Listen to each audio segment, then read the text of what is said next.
Talk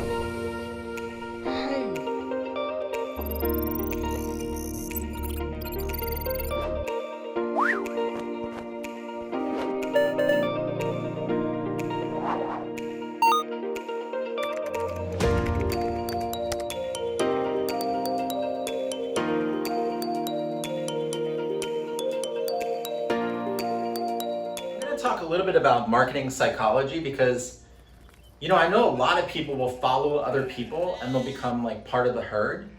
But the key with marketing is doing something different and looking at it from a different aspect. For example, I was at Vid Summit and there was a guy that was talking about dating.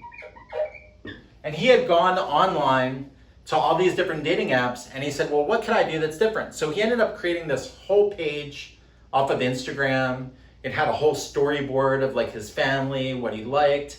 And he really went out there on a deep end, and then he posted it on Reddit and the whole thing went like viral because it was so different from what everybody else was doing that it stood out. And now he's gone around the country actually talking about a different way of actually laying content out that's interesting to actually stand out from the crowd, because everyone's doing the same thing. So the question is, what can you do that's different, that's actually going to make you stand out?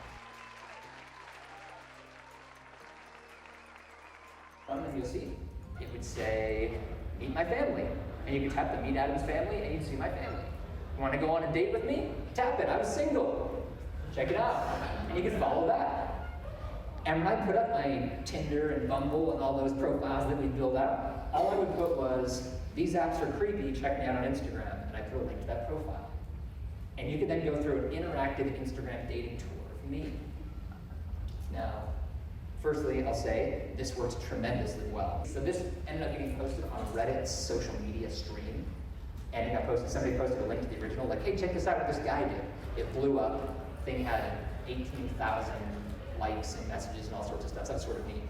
And then this idea came through that brands could do it. A brand reached out to me and said, hey, how did you do that? Can we do that? I realized I'd stumbled across this cool concept. I'd come across the ability to build out a micro website inside of social media.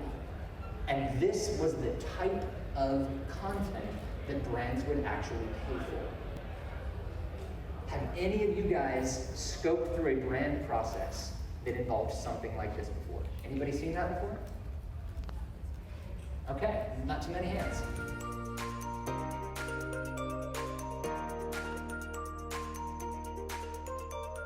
The other thing that I learned from watching somebody at Vid Summit, which just kind of refreshed the idea of podcasts and shows, is doing a show. There have been so many stories lately of people that have had a web series or a YouTube channel that are now doing like late night TV or have their own show to HBO. Like Issa Rae has a show where they actually found her web series that she was doing for a while because she had all this traffic and all this content. They basically repackaged it and now she has her own show. And if you create a movement or a show, whether it's like, whether you're vegan or whether you're healthy, or maybe you're somebody that's an interior designer, or maybe it's somebody, there's a lot of restaurant critics, people that go to restaurants and give reviews and they travel, bloggers. They put content out there and they create a show. So you should try to create your own show, whether that's, a show could be a Zoom live that you do every week and you talk about maybe some helpful topics. I think one of the magical things of planning content online, whether it be on Google or SoundCloud, which is an audio platform, or Pinterest, or Facebook, or email.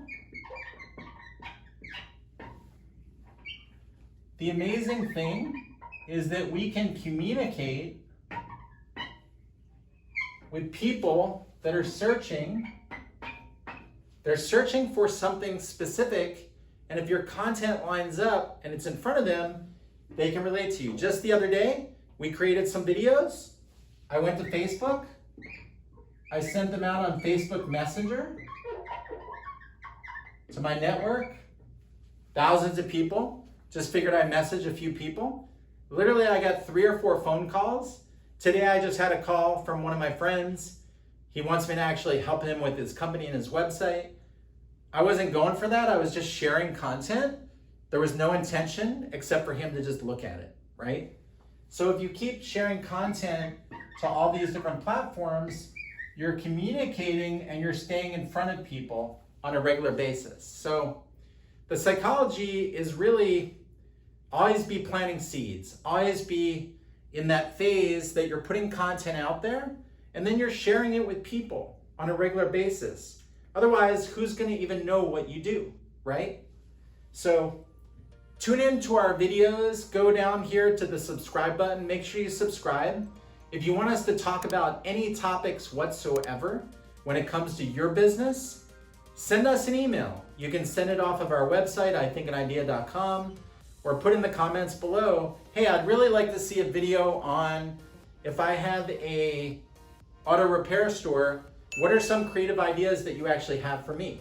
But I really appreciate you guys tuning in. You guys make it a great day and we'll talk to you soon.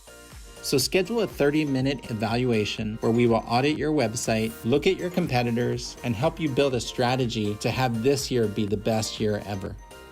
We're I Think an Idea digital marketing agency, and we help you get results.